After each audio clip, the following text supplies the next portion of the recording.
Glória a Deus. Cumprimente os irmãos com a paz do Senhor. Amém. Estamos na Igreja Cristã Rede Acolher e hoje temos um tema proposto que na semana foi anunciado. Nós publicamos no WhatsApp, nos grupos, falando que o tema desta mensagem é o verdadeiro descanso. Amém? O verdadeiro descanso. Você está cansado, irmão? Você está cansado? Está cansada? Então, hoje nós vamos falar um pouquinho sobre descanso. Amém? Abra comigo a palavra do Senhor em Gênesis, capítulo 2, versículo de 1 a 3. Gênesis, capítulo 2, versículo de 1 a 3. Enquanto você abre, vou fazer uma oração. Pai querido, Pai amado, em nome de Jesus, Senhor, nós te damos toda a honra e toda a glória. Te agradecemos por mais essa oportunidade que o Senhor nos concede de estarmos na Tua presença, estarmos na Tua casa, poder Te exaltar, poder Te adorar, como já Te adoramos neste lugar, Pai. Por isso nós Te pedimos que a Tua graça nos basta. Nós Te pedimos que a Tua bênção seja sobre as nossas vidas. Nós Te pedimos que a Tua unção venha sobre esta ministração e que não seja somente uma palavra de sabedoria humana, mas que haja ministração de poder, de unção, de autoridade vinda do Teu trono, Senhor. Porque nós precisamos compreender que existe um descanso para o povo de Deus. E esse descanso está mais perto do que nunca. Por isso, Senhor, nós Te pedimos, Pai, faça a Tua obra nesta noite. Vem sobre este lugar com poder e grande glória. Pai querido, em nome de Jesus, eu repreendo o diabo, eu repreendo Satanás, eu repreendo o inimigo do Evangelho,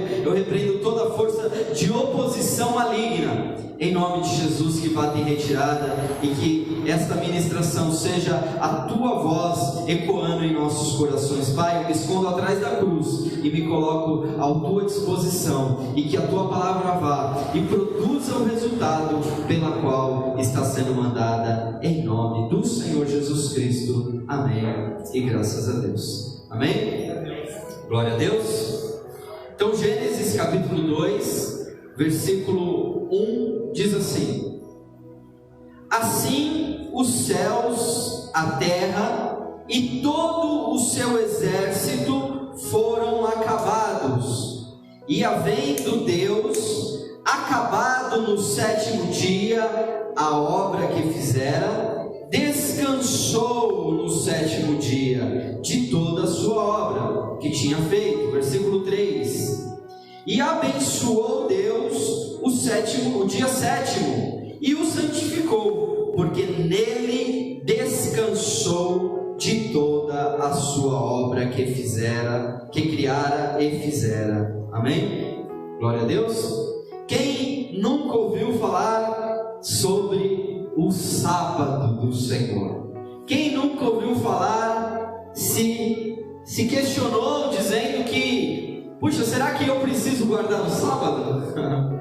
Porque a palavra de Deus, quando nós lemos o Antigo Testamento, é muito forte essa mensagem acerca do sábado. É muito forte essa mensagem acerca do descanso. E nós encontramos essa palavra, essa obrigatoriedade de guardar o sábado, desde o Antigo Testamento, nos 10 mandamentos.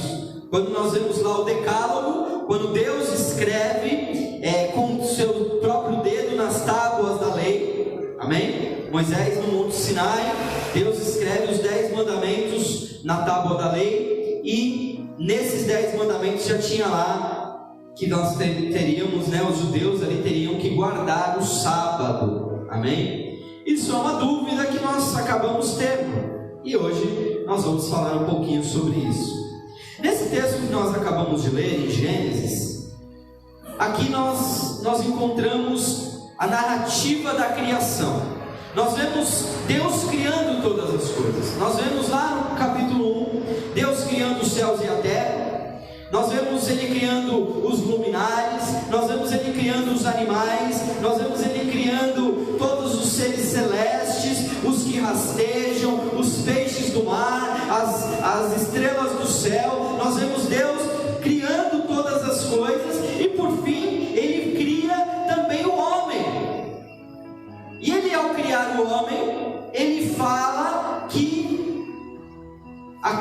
tudo que ele foi criando, ele foi dizendo que era bom. Mas quando ele criou o homem, ele disse que era muito bom. Amém? Então, o homem, a criação do homem é a coroa da criação.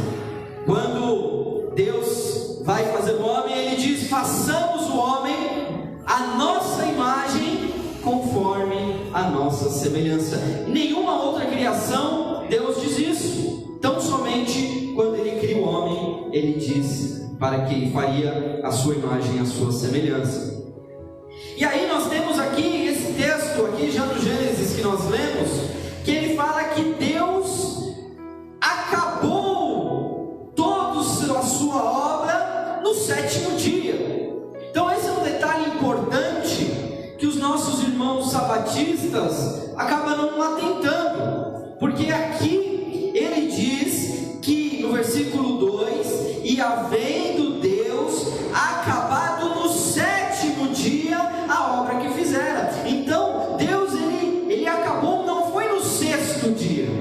Deus não acabou a criação, ele não acabou a sua obra no sexto dia e aí depois no sétimo dia ele descansou. Não, aqui o texto nos diz que ele terminou, ele concluiu, descansou no sétimo dia de toda a obra que tinha feito, e abençoou Deus o dia sétimo, porque nele descansou de toda a obra que criara e que fizera. Amém? Então Deus, ele conclui a sua obra no sétimo dia. Nós vamos meditar um pouco sobre essa questão. Deus, ele descansou.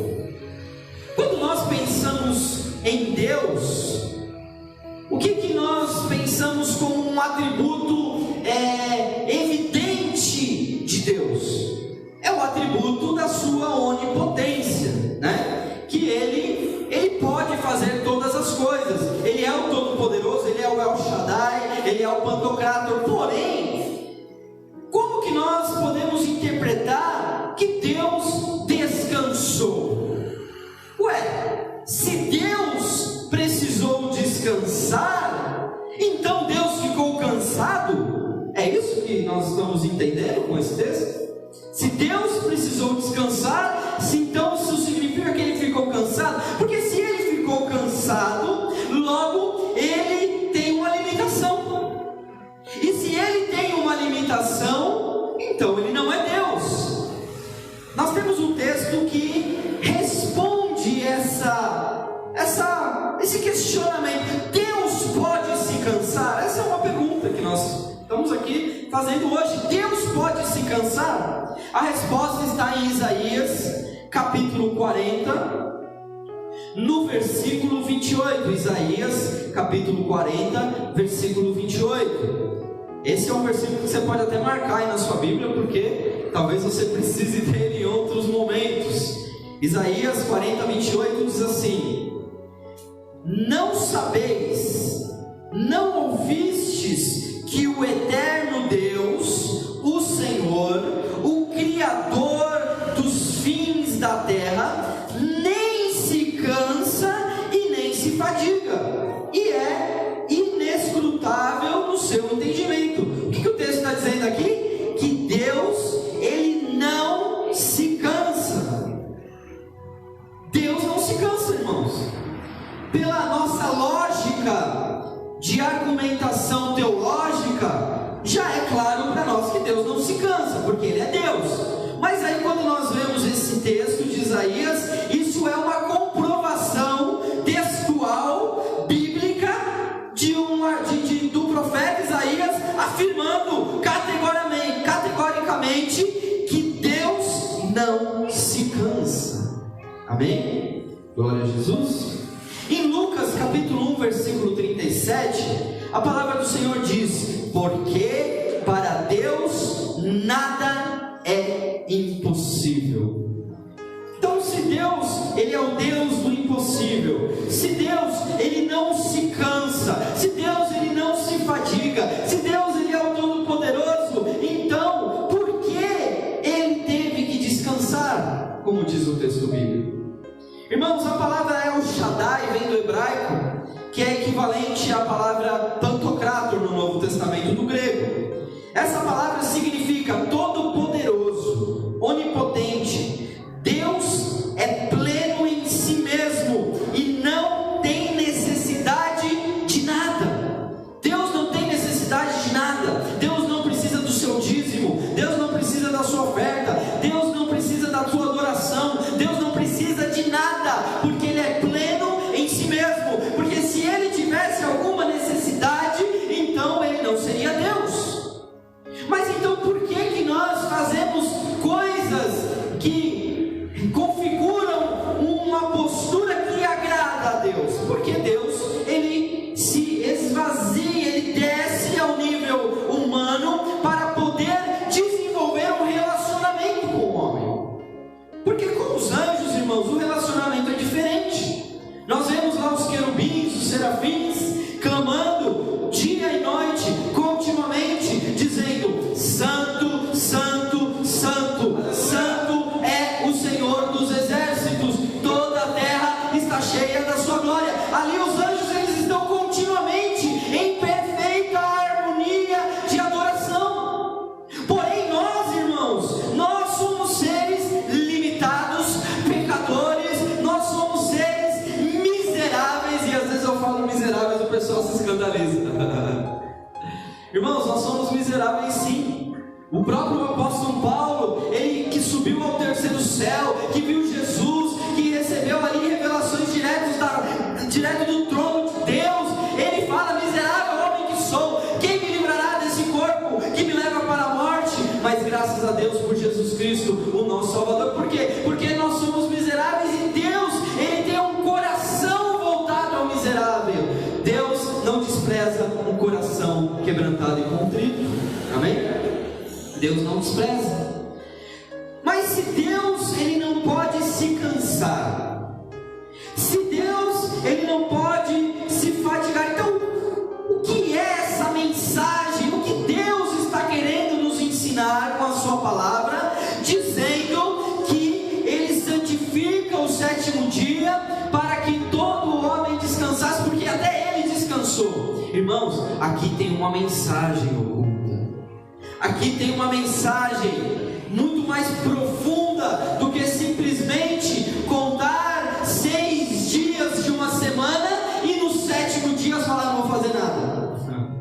Irmãos, os judeus levam isso muito a sério.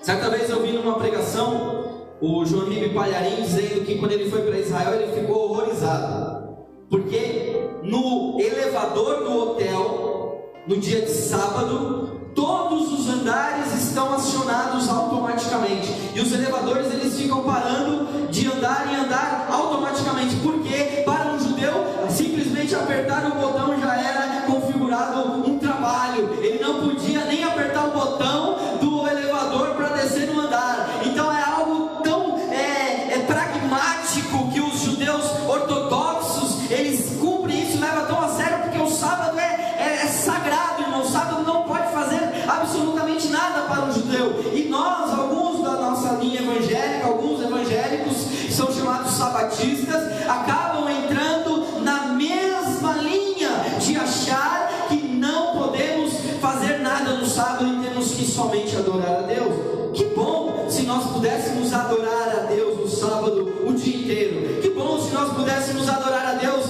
no domingo, na segunda, na terça, na quarta. Que bom se nós pudéssemos viver uma vida consagrada a Deus todos os dias da nossa vida.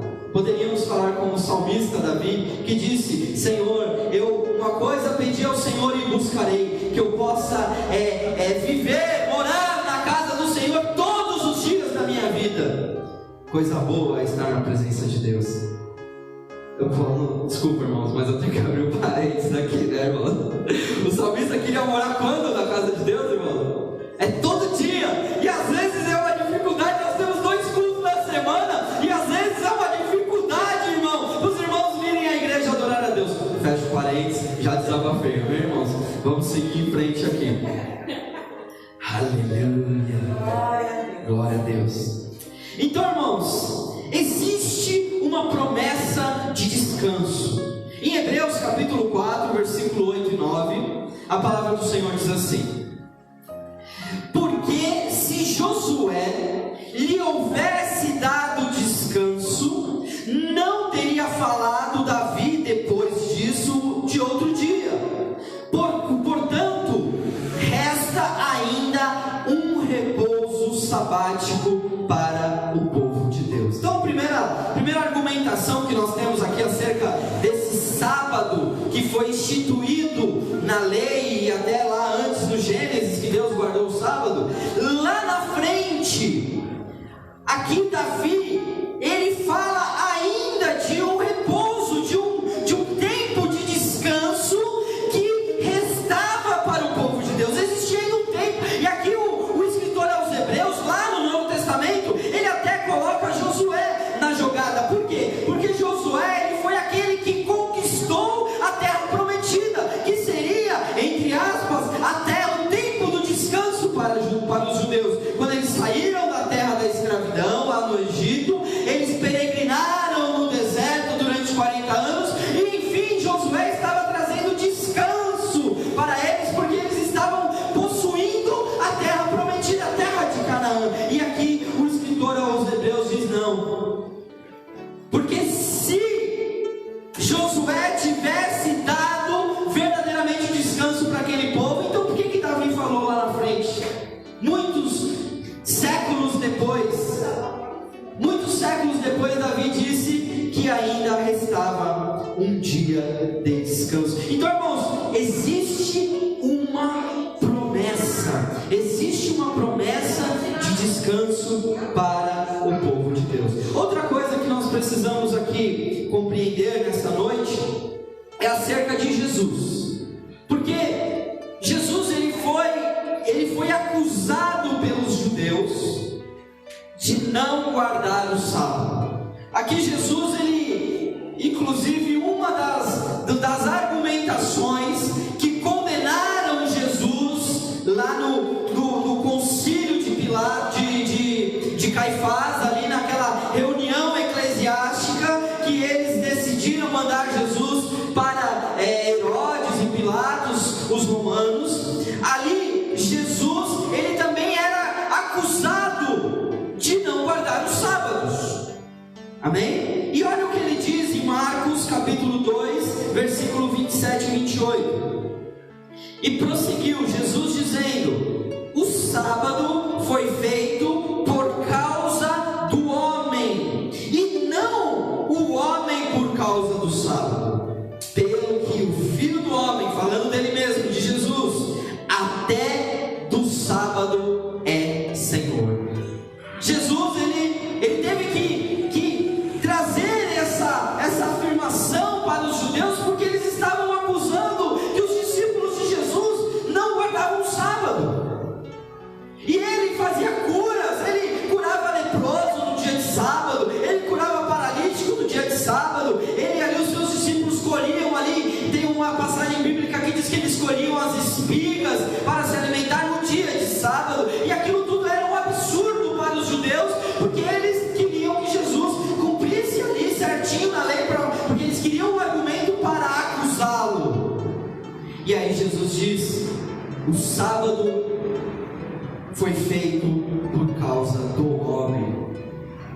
Por que, irmãos? Aqui uma teologia mais casual do Antigo Testamento. Por que Deus ele trouxe um dia de descanso? Porque, irmãos, na época dos tempos bíblicos só existiam duas profissões: ou o camarada era lavrador da terra, agricultor, ou ele era pastor de animais, de rebanho.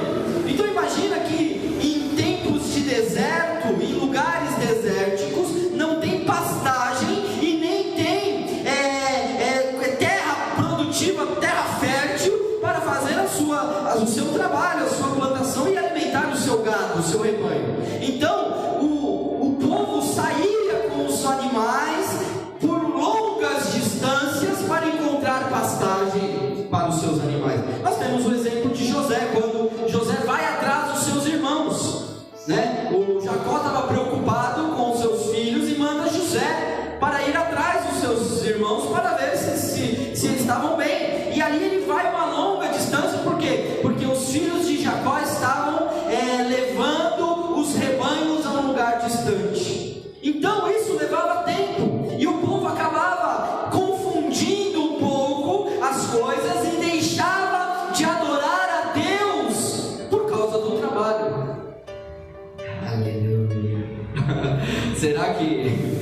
isso se repete nos nossos dias? Será que a gente às vezes está tão, preciso trabalhar, preciso fazer, preciso ir, não sei o que, e aí a gente acaba não separando um momento para adorar ao Senhor? Então, nessa análise teológica mais simples, nós encontramos um Deus que preparou um dia para que o povo pudesse descansar do seu trabalho e poder se dedicar ao Senhor. Amém? Nesse sentido é válido. Nesse sentido nós precisamos sim de um dia de descanso. Irmãos, existe um conceito na teologia que chama cronologia bíblica. O que é cronologia? É uma ciência, tá, irmão? Cronologia é o estudo do tempo. Então, cronos é tempo, né, do grego, cronos, e logia, né, logos, vem do sentido de estudo, de ensino, de tratar. Então, o que é a cronologia? A cronologia é o estudo dos eventos bíblicos no tempo, porque a Bíblia ela não é cronológica. Nós não temos lá Gênesis, aí depois vem Êxodo, aí depois vem Números, Levítico, Deuteronômio. Não existe uma cronologia exata dos tempos. Tanto é, irmãos, que alguns estudiosos dizem que um dos livros mais antigos da Bíblia não é Gênesis, porque Gênesis foi escrito por Moisés. Alguns estudiosos dizem que o livro mais antigo da Bíblia é Jó, e alguns atribuem a autoria a Abraão ou algum dos patriarcas que escreveram lá muito antes da lei de Moisés. Então, essa cronologia bíblica é um estudo, né, mais sistemático dos eventos bíblicos narrados numa ordem cronológica. Então nós temos aqui, isso não sou eu que estou inventando, tá, irmãos? Essa fixação temporal é algo que vem dos estudiosos. Você pegar qualquer Bíblia de estudos, você vai encontrar pelo menos alguma página falando sobre isso, sobre a cronologia bíblica. Então nós temos aqui, por exemplo, o mundo antediluviano, ou seja, de Adão até o dilúvio, que ali durou mais ou menos 1.600 anos, de 4004 até 2400 a.C. Depois temos o período do dilúvio até Abraão. Esse período durou aproximadamente 400 anos, que é de 2400 a 2000 a.C. Aí depois temos o período dos patriarcas, que é Abraão, Isaac e Jacó, durou também aproximadamente 200 anos. Você não precisa decorar isso, tá, irmãos? É só título de didática aqui para nós compreendermos. Depois nós temos o período de Israel no Egito, na terra de escravidão, que também durou 400 anos aproximadamente. Aí temos um período que é chamado na Bíblia do período de trevas de Israel. Não de trevas no sentido do demônio, mas de trevas porque o povo se desviava de Deus, que é o período dos juízes. Então, se você lê o livro de Juízes, você vai encontrar uma história de um povo que vive em altos e baixos na sua fé. Uma hora adora a Deus, uma hora busca a Deus, daqui a pouco vai atrás outros deuses, daqui a pouco se desvia, aí Deus entrega na mão dos inimigos, aí depois ele se converte, se arrepende, aí Deus levanta um juiz, um libertador, como foi Débora, como foi Sansão, como foi tantos outros homens de Deus no livro de Juízes, Eude, né? E ali esse período de 400 anos, de 300 anos, que é o período de Juízes, durou de 1400 aproximadamente até 1100 a.C. Depois temos o período da monarquia, o período monárquico, onde Deus começou a estabelecer os reis, né? Ali que começou com Saul, depois foi o reino entregue para Davi e depois para Salomão, até que o reino foi dividido. Esse período dos monarcas israelitas, onde o reino era um só, durou aproximadamente 120 anos, 40 anos de reinado para cada um dos reis, Saul, Davi e Salomão. Aí depois o reino foi dividido, Israel e Judá. Esse período de divisão durou aproximadamente 350 anos, até que o povo foi levado cativo à Babilônia, o exílio que o povo de Judá, pelo menos, né, porque Israel ele teve um outro tipo de castigo de Deus, mas Judá foi levado como cativo para a Babilônia, e ficou durante 70 anos numa terra estrangeira, numa terra pagã, ali debaixo das ordenanças dos reis da Babilônia. Aí depois nós temos o período da restauração de Israel, quando os israelitas voltam para a sua terra natal e eles começam a reconstrução de Jerusalém. Quando ali nós temos a narrativa de Esdras como sacerdote, temos ali o Neemias que restaurou os muros, depois temos Zorobabel e temos ali Josué, não o Josué lá do Moisés, mas um outro Josué que era sacerdote, sumo sacerdote, que esse período durou aproximadamente aí 100 anos de restauração. Então, irmãos, nós temos 400 anos de silêncio, do ano aproximadamente 432 até a vinda de Cristo, até quando Jesus Cristo nasce, aproximadamente no ano 4 antes de Cristo. Interessante, porque Jesus não nasceu no ano 0, existe um delay ali de data, né? Uma diferença entre o calendário lunar, que era o calendário dos judeus, e o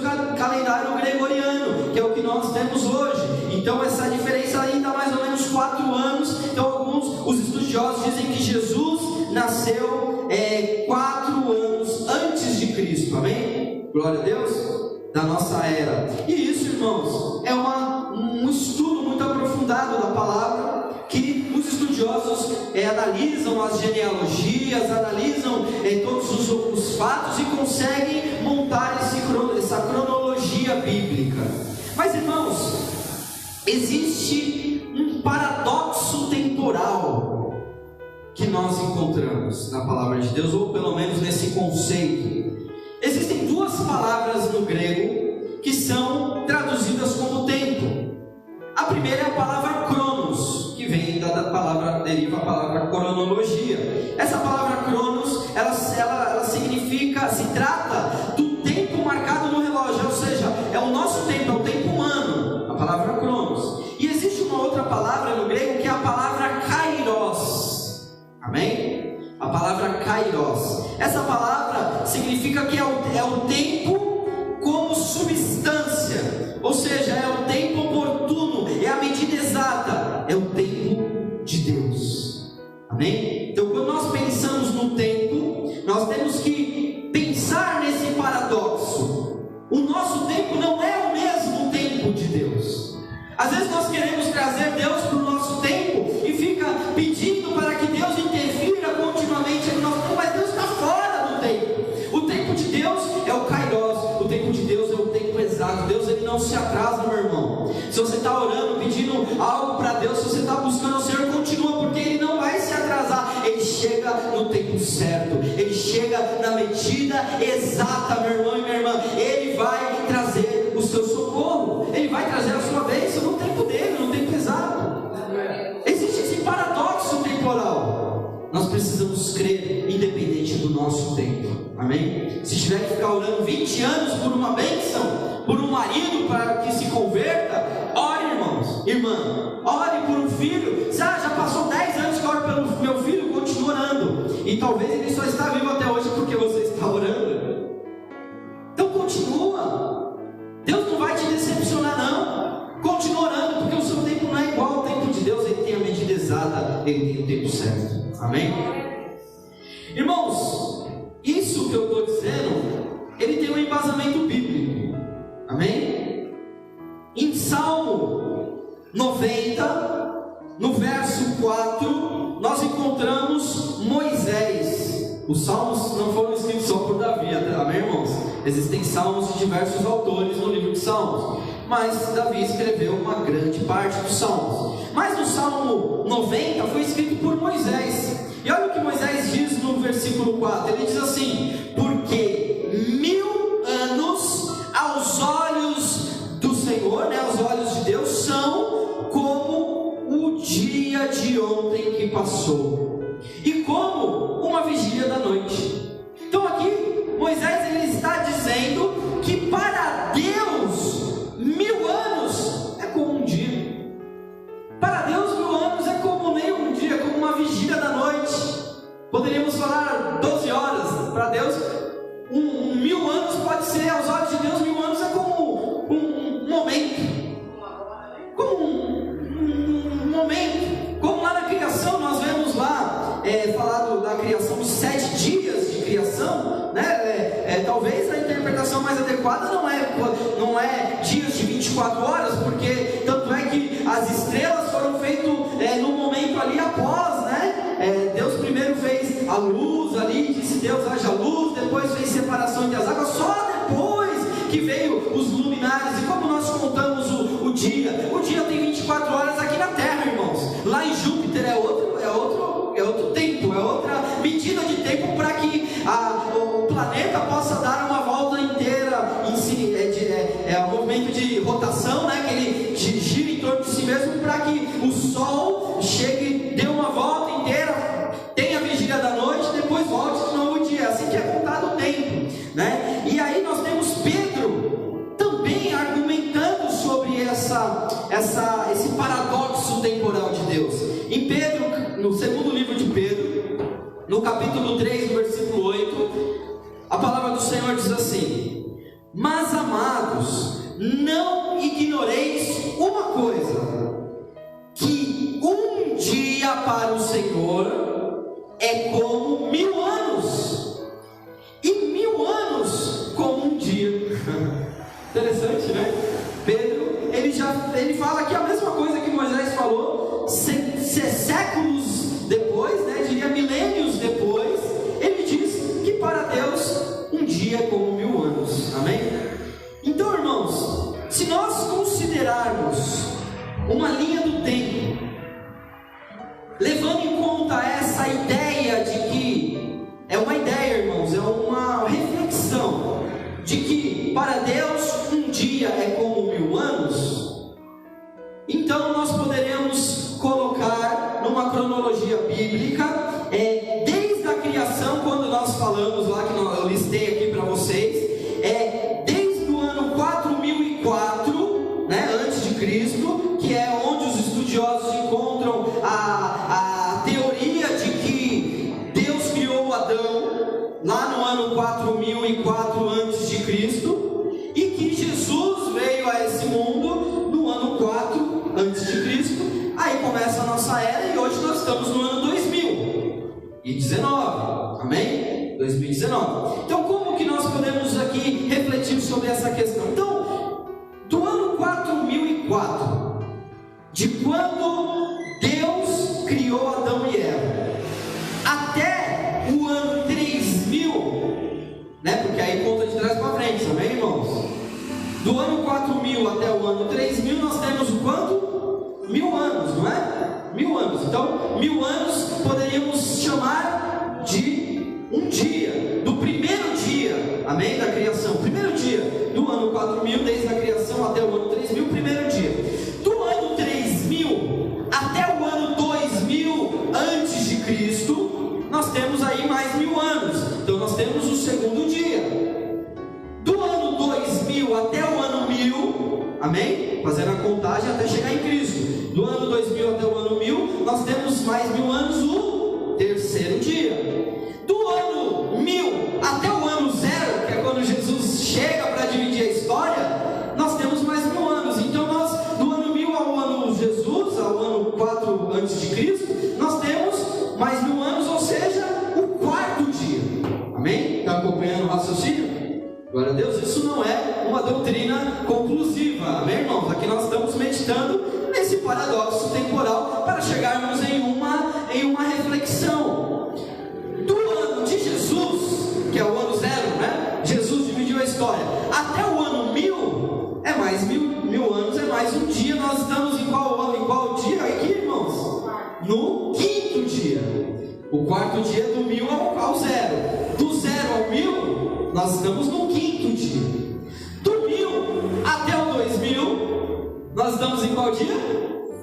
No sexto dia, até o 2000. Do 2000 até o 3000, nós estamos quando? No sétimo dia. Amém? Conseguiu acompanhar? Então, se nós colocamos nessa escala de que 1000 anos pode ser considerado como um dia, então nós estamos nos primeiros momentos, nos primeiros, poderíamos dizer, minutos, né? Nos primeiros minutos, colocando essa escala de 1000 anos para um dia, nos primeiros minutos sétimo dia. Amém? Glória a Deus. Louvado seja o nome do Senhor. Então, irmãos, essa interpretação que eu quero trazer hoje aqui para vocês, acerca do verdadeiro descanso. Porque a palavra do Senhor, ela é viva. A palavra do Senhor, ela é profética. Amém, irmãos? Nós não é só letra, porque a Bíblia diz que a letra mata, mas o Espírito vivifica. A palavra do Senhor, ela traz a vida. E muitas vezes Deus, muitas vezes não, na maioria das vezes Deus fala conosco através da sua palavra. Então, se Deus criou todas as coisas, fez toda a sua obra, e no sétimo dia descansou, e Ele fez no sétimo também, Ele concluiu no sétimo, Ele não concluiu no sexto, Ele concluiu no sétimo, e no sétimo dia descansou 7 dias. Então, nessa análise que nós estamos pensando, que nós estamos aqui interpretando, então, esses primeiros momentos do sétimo dia, fala que nós já estamos iniciando o dia do descanso. Amém? O dia do descanso. E aí eu tenho esse verdadeiro descanso, porque se eu comparar Gênesis 2:2, que Deus descansou no sétimo dia, com o Apocalipse, capítulo 20, versículo 6, então eu encontro o verdadeiro descanso. Apocalipse, capítulo 20, versículo 6, diz assim a palavra do Senhor: bem-aventurado e santo é aquele que tem parte na primeira ressurreição. Sobre este não tem poder a segunda morte, mas serão sacerdotes de Deus e de Cristo, e reinarão com Ele durante 1000 anos. Aqui a palavra de Deus diz no Apocalipse, isso é escatologia bíblica, que Jesus vai voltar e Ele vai reinar nesta terra durante 1000 anos. Então, se o sétimo dia é o dia do descanso, irmão, o sétimo dia é o milênio de Cristo, irmão, porque não existe descanso maior para ninguém senão ter Jesus como seu descanso. Jesus é o nosso descanso.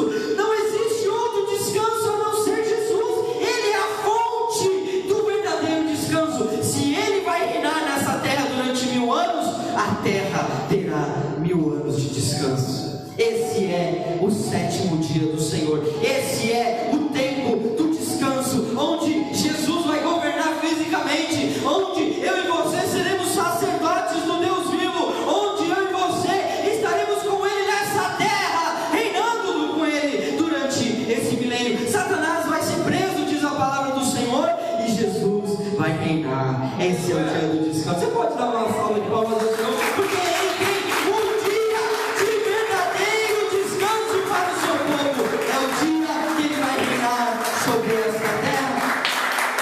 Glória a Deus. Irmãos, essa interpretação não é para fazer doutrina e nem escrever um livro sobre isso. Amém, irmãos? É uma interpretação que eu aqui pretendo, com a inspiração de Deus, trazer um estímulo no seu coração, para que você compreenda que Jesus Cristo está voltando, para que você compreenda que o tempo que Jesus vai voltar para reinar, ninguém sabe o dia nem a hora, irmãos. Não estou aqui fazendo continha para falar assim, Jesus vai voltar em 2032. Não é isso, irmãos. Ninguém pode saber, nem os anjos do céu sabem, só Ele e o Pai que sabem o dia da sua vinda. Então, irmãos, nós estamos aqui pregando essa mensagem para que eu e você continue esperando a vinda de Jesus e saber que Ele está próximo, Ele está às portas, e que nós precisamos vigiar continuamente. Olha o que Pedro diz em 1 Pedro capítulo 4 versículo 7. Primeira carta de Pedro capítulo 4 versículo 7, ele diz assim: e já está próximo o fim de todas as coisas. Ele estava lá no quinto dia, né? E ele já estava falando que estava próximo o fim de todas e já está próximo o fim de todas as coisas. Portanto, sede sóbrios e vigiai em oração. Irmãos, nós precisamos a cada dia ser um dia a menos que Jesus Cristo está para voltar, irmãos. A cada dia, eu e você, nós temos um verdadeiro descanso. Não é tempo ainda de descanso, irmão. É tempo de evangelizar, é tempo de trabalhar, é tempo de pregar a palavra, é tempo de resgatar vidas para o Senhor, é tempo de sair, de arregaçar as mangas, porque um dia haverá um descanso merecido para o seu povo, e esse dia está próximo. Amém? Glória a Jesus. Essa era a mensagem que Deus colocou em meu coração para trazer hoje para a igreja, em nome de Jesus. Dê uma linda salva de palmas.